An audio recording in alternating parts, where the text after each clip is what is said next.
Hello, friends.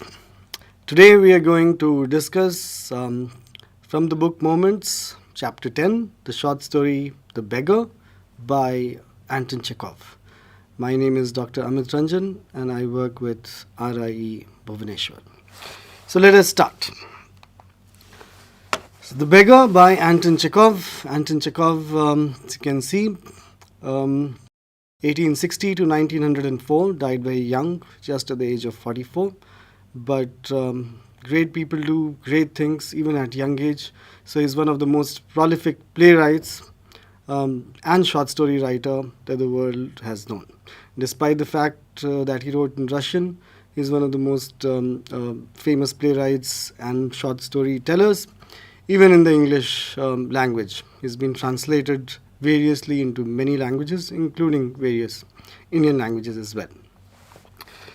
All right, so the issue of beggar is something that we encounter, all of us, all the time, in front of religious places, on the roads, street lights. It's something that perplexes us, that moves us, that makes us sad. And Anton Chekhov has presented a different viewpoint about it. We'll also discuss other views by and by as we proceed with this chapter. So, I'd like to begin with an anecdote about myself. I also befriended a beggar in my life, very much like the protagonist Sergei of this story.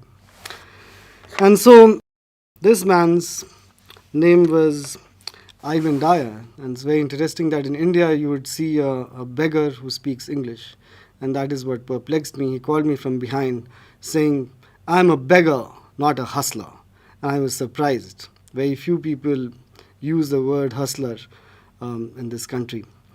So I befriended him, helped him, tried to reform him, but unlike the story that we are going to do, I wasn't quite able to. This is also Ivan Dyer's picture. Pictures have been taken by photographer Arijit Sen. So let's look at these words that are used for beggar. So there are various words in our regional languages as well, and in English as well. So there's beggar, hustler, destitute, mendicant, tramp, various words with different kinds of meanings. And we should understand the nuances, the differences between words. We should be sensitive to language. So we'll go through all these synonyms and see what they mean and what a beggar actually is. So a beggar, as we understand it, is somebody who does not have the means to subsist, the means to live, and therefore they ask for alms. The origins of the idea of beggary, whether in European culture or in Indian culture, is religious, as you also know well, that there were Bodh bhikshus or Jain bhikshus or even Hindu bhikshus. So these are religious in that they are dedicated to the service of God and they do not have a means of livelihood, therefore they ask for money. That is one connotation. And the other connotation is where a person becomes extremely poor, does not have a means to subsist. So the word beggar itself, it has its origins in a proper noun. So proper noun is a name. So Father Begwin was a monk in one of the churches in Europe, and he started a movement whereby the female monks started asking for alms to be able to spend time in prayer rather than worry about their livelihood. This died out, and then the male monks took up this order, and so it's very interesting that it comes from a person's name. Think about it. Do you know other words that have origins in proper nouns? I'll give you an example. The word juggernaut, if you have heard it, Juggernaut, juggernaut. The word juggernaut means something that is heavy, difficult to move, like bureaucracy or any project that is garangutan, that is humongous. That word comes from nothing but Jagannath, Lord Jagannath of Puri. So the English could not pronounce the word Jagannath, so they made it Juggernaut. And it directly pertains to the Rath Yatra, which just concluded yesterday, because the Rath has to be moved by thousands and lakhs of people. And similarly, juggernaut means anything which is difficult to move, which requires humongous effort. So that's a fun fact. Hustler is a word which could mean a thief, a drug peddler, or the new interpretations of it, street musicians who sing on the street, play an instrument on the street, and people would come and give money in appreciation of their art. So you see there are such wildly varying meanings of the same word, but they all have their origin in the same idea of transaction. Destitute. Destitute is somebody who's reduced to bare minimum, who just does not have any means to live, who does not even cannot afford to eat. Mendicant is an interesting word, which also means a beggar. The Latin word menda means a cripple, and which is why there is the word amend. To the opposite of menda is amend, to correct somebody's disability. So mendicant would then be a beggar who's got disability, people who don't have hands or legs and who therefore cannot earn their livelihood and who therefore have to ask for alms from people. And then lastly, the word tramp. If you have seen Charlie Chaplin movies, you would see that there's Charlie the Tramp. There are often posters depicting him as that because he played the character of a tramp. So it comes from the verb tramp. You can understand it with the other verb trample also, to trample upon something. And so the idea is somebody who trampled upon the earth, who was a vagrant, who was a vagabond, wanderer, who did not have a stable house or a job, and therefore they would have to ask for alms from other people. And therefore this synonym. And so these are 5 synonyms. Hope you'll remember them: beggar, hustler, destitute, mendicant, tramp. All right, let's go to the story now. The idea of a short story and the short story of an idea. So we have discussed these ideas in the previous 2 lessons that we did, especially the last leaf where we discussed in detail what the ideas of a short story are. But once again, a short story literally is short. It's not a novel. It does not run into 300 pages or 1,000 pages to be able to explore characters, scenery, setting, plot, etc. in great detail. A short story is short, can range between a page to several pages, 30 odd pages. But because it's short, it has to be concise, it has to explore one particular angle of something, one particular facet or an episode from somebody's life. This is called slice of life. Or it explores a certain idea, which we see aplenty in Chekhov. We've already discussed the bet, where the idea of isolation and money was explored. And here the idea of empathy and begging is explored. And so a short story will always be concise, exploring one particular facet. It need not be an idea in particular, but different kinds of themes that can be explored. On the other hand, the short story of an idea, trying to theorize this, explores one particular theme. Like in this story, the idea of begging and the idea of empathy and social structures that create begging. What creates the idea of beggary? Why are there beggars? Are explored. So it's a very powerful story exploring one particular idea. All right, let's get into the story. There are only 3 characters, and so the idea of concision fits in very much. There's Sergei, Olga, and Lushkov. Sergei is a well-to-do man with a big house. Olga is his housemaid, and Lushkov is the beggar who he encounters. Though Lushkov is the protagonist, really, he's the hero. But why is Lushkov's name at the end in this presentation? Lushkov's name is at the end because Lushkov's name is at the end even in the story. Sergei calls him a beggar. He does not ask his name until he has interacted with him 10 times. And this is a reflection. We need to think about people who provide a service, people who are poor. You do not know their names. You know them by their faces, but you do not know their names. So it is... and this also, a short story explores these kind of nuances, these kind of finer points. by structurally placing Lushkov's name much, much later in the short story. Okay. So now into the plot of the story. The plot is very simple. There's a beggar who lies, who tells all kinds of lies to Sergei when he comes asking for alms. He's also an alcoholic. He has a drinking problem. He's young, but he has got a drinking problem, which is why he's unable to earn his living. Sergei puts him on the journey of reform, and eventually Lushkov is reformed. That is roughly the structure of the plot. Now let's get into the story itself. So Lushkov, who we do not know, so let's call him the beggar. He'll be known as Lushkov later. The beggar comes to Sergei on the street and asks him for money. He supplicates to him, saying, "For 8 years I was a village school teacher, and then I lost my place through intrigues, and I fell victim to calumny." The interesting words over here, intrigues and calumny.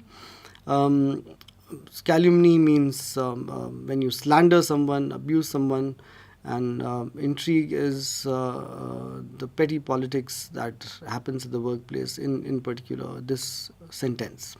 And so he was a school teacher, but because of the politics at school, and they told lies about him, they spread slander about him, and which is why he lost his job, and so he's forced to beg. This is what he says. However, Sergei catches him. He says that a week before I met you, and you declared that you were a student, and now you're saying you were a school teacher. So obviously you are lying, you are breaching trust, and you're asking money without telling the truth. You're basically a lazy man. And so Lushkov is caught and broken, and he does not know what to say, but eventually he admits the truth, and he tells that he was a choir singer in a church, but because he had a drinking problem, because he was forever drunk on alcohol, he was thrown out of the church.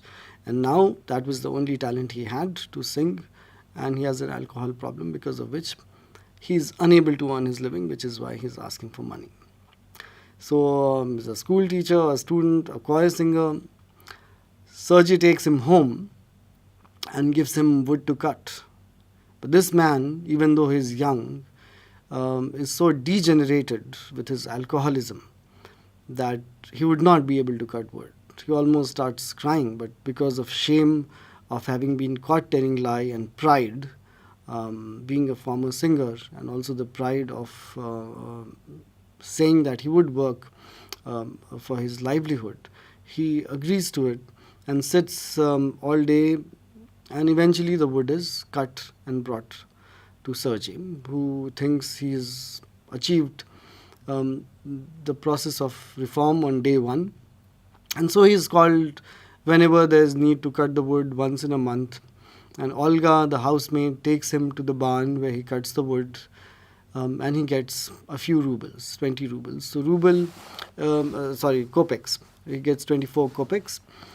So the relation between ruble and kopek is the same between rupee and paisa. 100 paisa make 1 rupee, 100 kopecks make 1 ruble in the Russian system.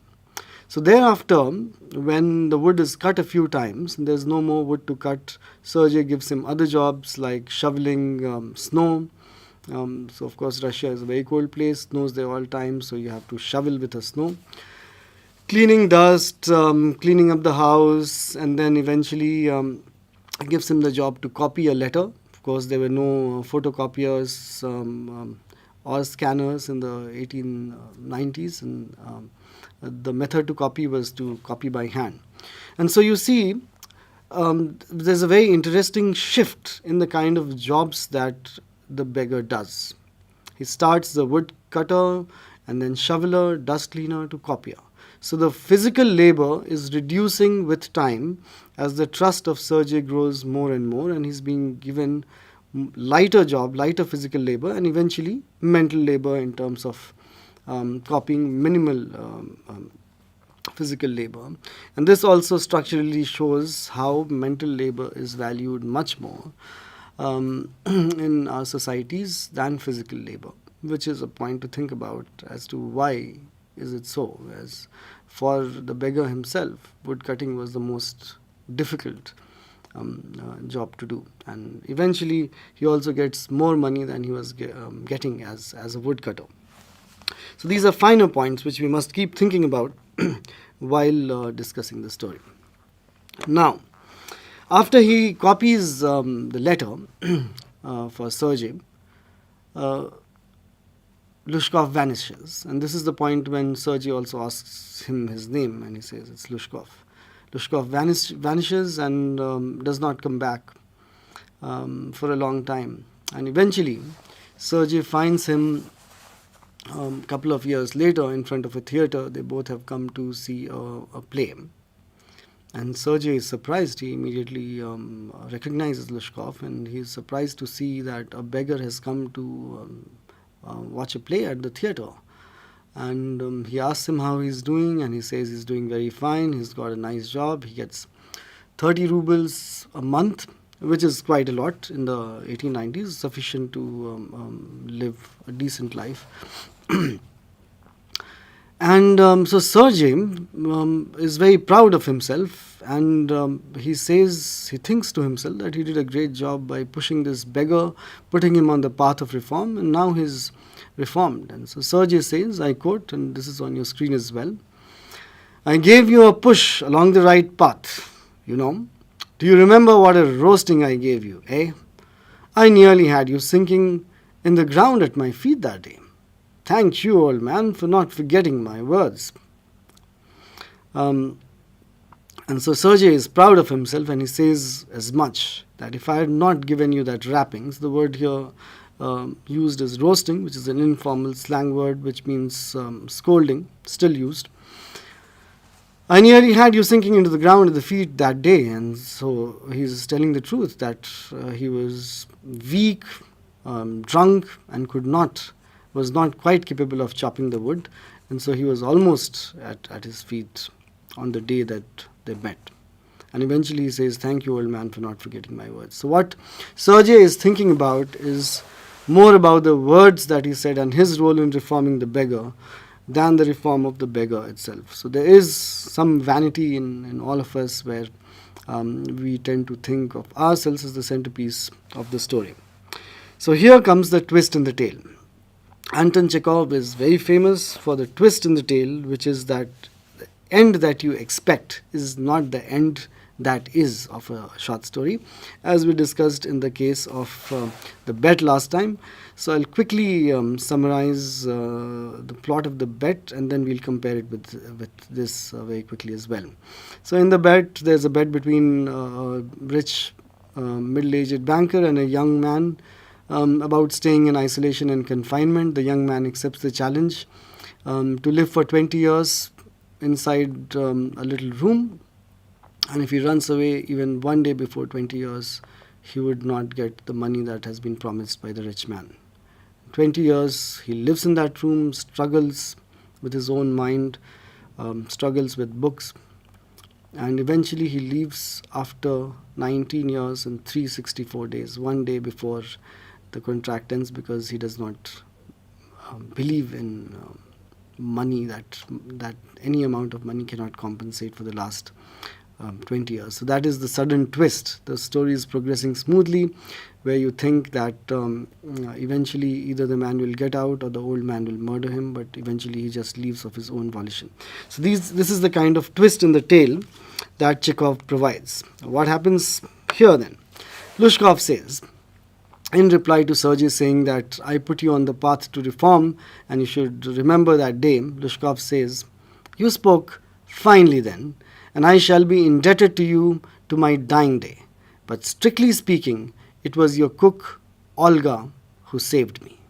This is the twist in the tale, that you do not get the expected ending. The housemaid, who does not seem to have much of a role in the story, except that she tells Lushkov what to do, suddenly becomes the heroine of the story. It was Olga who saved me.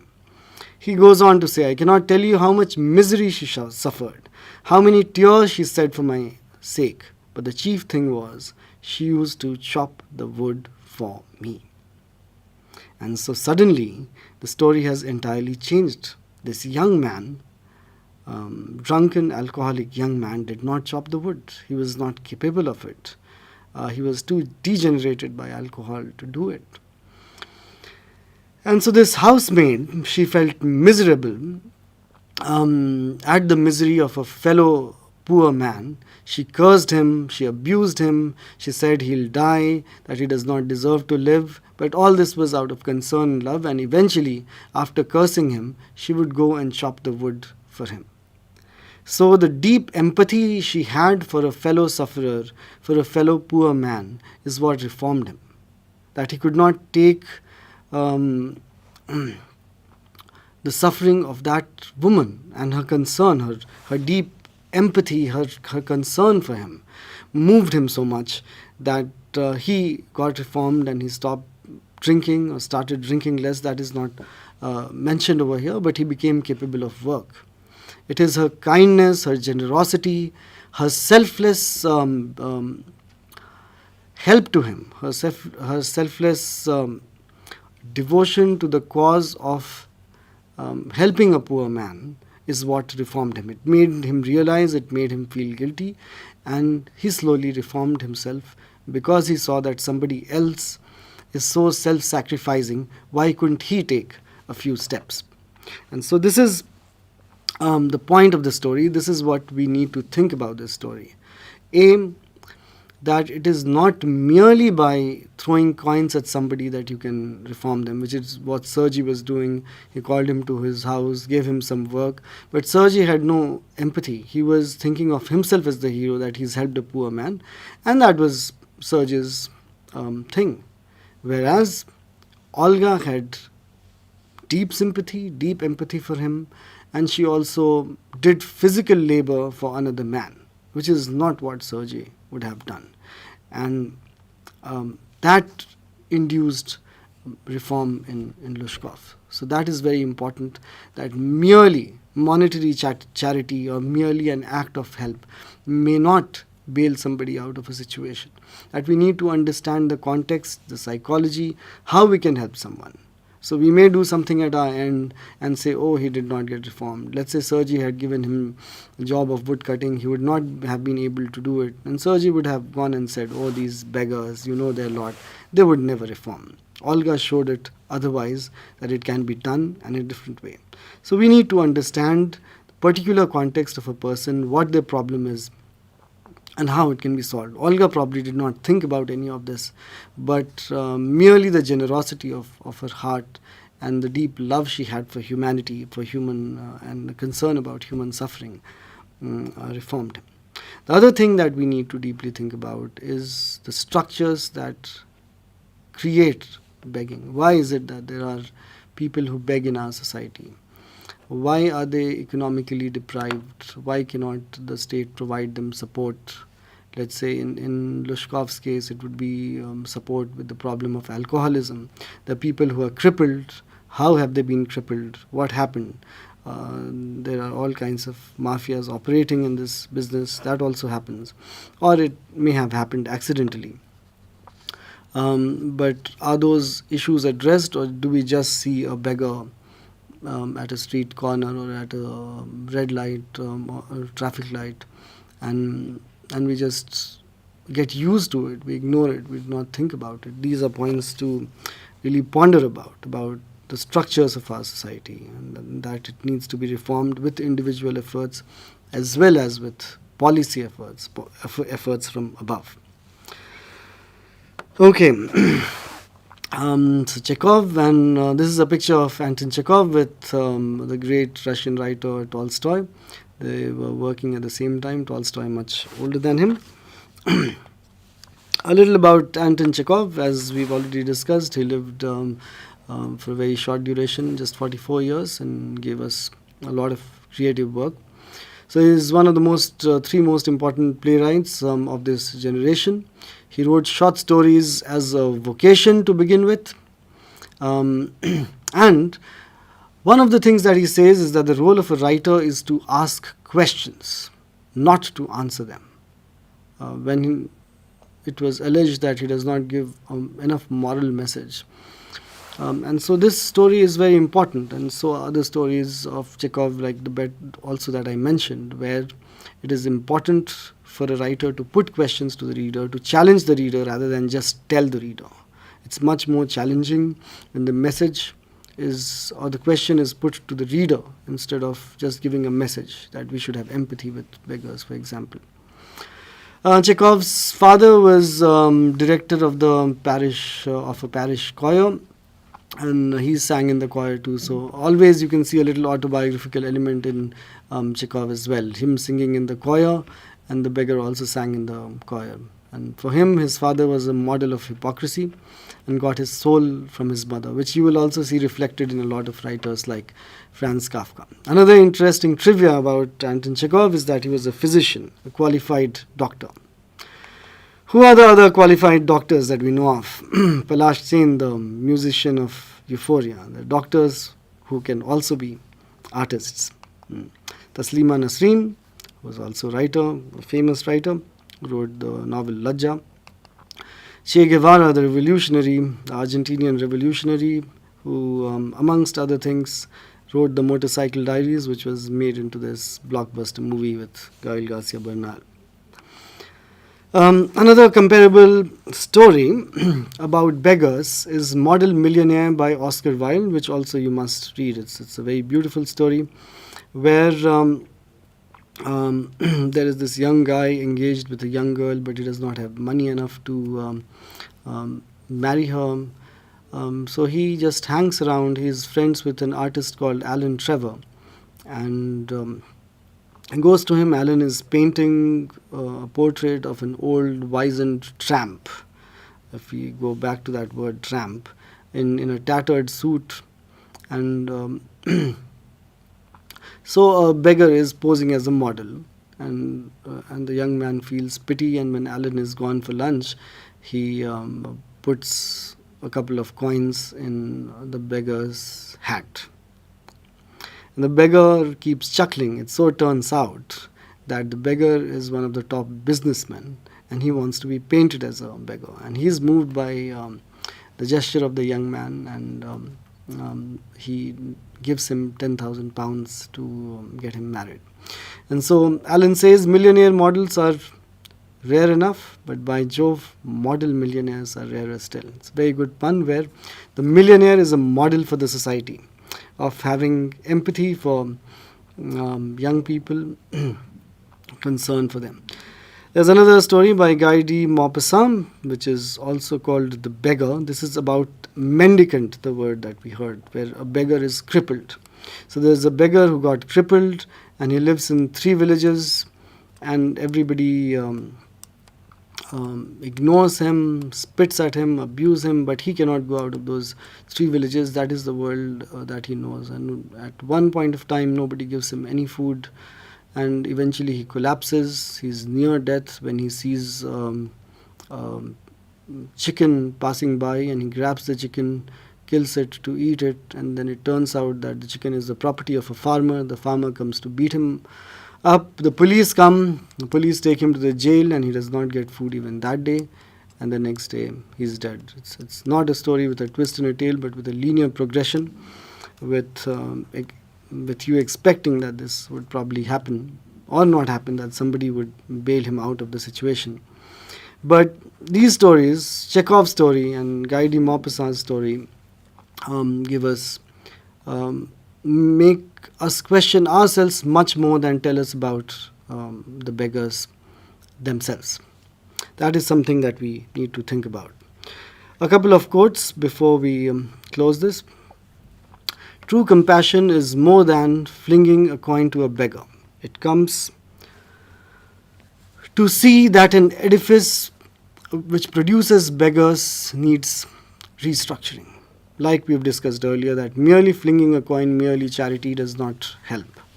That we need to look at why the society is such and how to work towards its reform. This is by Martin Luther King Jr., who's one of the most famous world leaders of the 20th century, who fought for the civil rights movement for the black people in America in 1963.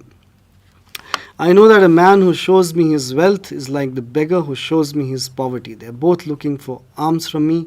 The rich man for the alms of my envy, the poor man for the alms of my guilt. Ben Hecht. And this fits in very much in this story, that Sergei, who is showing his wealth and is confident that he's the one who put Lushkov on the way to reform, is also like a beggar who's looking for alms of envy, that people poorer than him should be jealous of him, and the poor man for the alms of my guilt. And the poor man asks for alms, and we feel guilty about it. And eventually, Mark Twain's brilliant quote, "We are all beggars, each in his own way. We are all begging for something or the other, for success, for health, for a job, for marks, whatever." And there's this very beautiful song by Leonard Cohen which says, "Please don't pass me by, for I am blind, but you can see." So we are all blind in some ways or the other, and there are other people who can see. And so we are all begging for something or the other, each in his own way. This is here we'll end this lesson. I hope you enjoyed it. Thank you.